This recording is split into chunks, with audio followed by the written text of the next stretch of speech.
Tinatayang aabot na sa mahigit 500 milyong piso ang halaga ng pinsala ng magnitude 6.7 na lindol sa Surigao. Maraming gusali, bahay, kalsada at tulay ang nasira.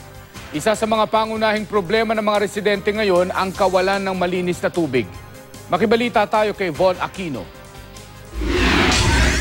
Sa aerial video na ito ng lokal na pamahalaan ng Surigao City, kitang-kita ang bitak-bitak na bukirin ng Barangay Lipata, Surigao City. May mga malalaking bitak din sa kalsada at mga wasak na bahay sa Barangay Ipil. Ang Anaw-Awon Bridge na dinaraanan ng mga taga Surigao City patungong munisipalidad ng Malimono at San Francisco na puruhan din ng lindol. Kaya para mapakinabangan ng mga residente, pansamantala itong kinabitan ng hagdanan ng DPWH. 5 tulay at ilang kalsada ang napinsala rin sa lindol. Napinsala rin ang Surigao Airport, bitak-bitak ang runway, umangat ang mga konkreto pati mga bakal. Ayon sa airport manager, nasa 400 hanggang 500 meters ang bahagi ng runway na napinsala. Peligroso itong daanan ng eroplano kaya't inihinto muna ang operasyon ng paliparan. Kasama rin sa mga nasira ng lindol ang ilang mall, paaralan at hotel na pansamantalang itinigil ang operasyon. May pinsala rin ang Caraga Regional Hospital pero ligtas naman itong gamitin ayon sa Office of Civil Defense. Nagsagawa na rin kanina ng masusing inspeksyon sa mga gusali ang Surigao City Chapter ng Association of Structural Engineers. Ang mga residente naman nagsimula ng magkumpuni ng kanilang mga nasirang bahay.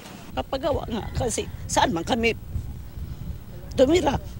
Wala man kaming kalipatan. Manawagan lang ako ang President Duterte na manhingi ako ng tulong niya para sa pambahay ko. Sa panayam ng programang News to Go kay Surigao del Norte Vice Mayor Arturo Carlos Egay, tinatayang nasa mahigit 500 million pesos ang damage na idinulot ng lindol. Ayon naman sa initial assessment ng OCD, 1,034 na bahay ang nasira sa pagyanig, 155 rito totally damaged. Sa 211 na barangay sa Surigao City, 16 pa ang walang supply ng kuryente. Pangunahing problema pa rin ng mga residente ang tubig. Mahaba ang pila sa rasyon ng tubig ng gobyerno. Tubig, kuya tubig. Na tubig, tingali tubig, kuya namin. Yung toilet namin na wala tubig, wala lina. Ang iba naman umaasa na lang sa bukal mula sa bundok para makapaligo at may magamit sa bahay. Dumating kahapon sa Butuan City ang C-130 aircraft na may dalang tulong.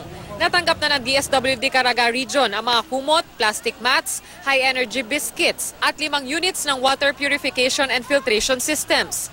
Kahit daw galing sa kanal o ilog ang tubig, kayang ma-filter ang tubig para mainom gamit ang filtration system. Inabangan naman ng mga residente ang pagdating ni Pangulong Rodrigo Duterte at ang pamimigay ng relief goods sa Surigao City Gymnasium kahapon. Pero ang ilan tila naiinip. Ikaw mo siya sa ako, siya pabawi siya. Ipangapag, kahinga mo na ako kami pagkaon. Lampas tanghalian na kasi dumating ang Pangulo. Dawata ang akong kasing-kasing pagbati kaninyo sa inyong kaguol. Labi na gyud sa namatyan. Goal kay ko to tibuk adlaw gahapon gusto na kong ani. Gusto ko mo tan-aw unsa gyoy mga danyo sa infrastructure o katawhan. Kaluoy sa Dios nilibot ko kadiyot. Kay nag-helicopter man ko.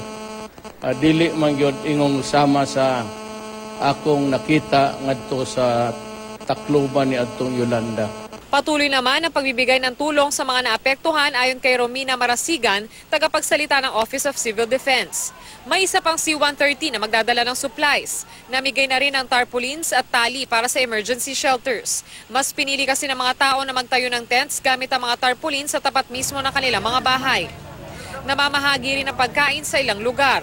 Talaga kailangan mabilis ang mga pagtulong. Ayaw niya ng mga delay na hindi kailangan, lalo na sa panahon nito ng sakuna. Kansilado pa rin ang lahat ng klase sa Surigao City.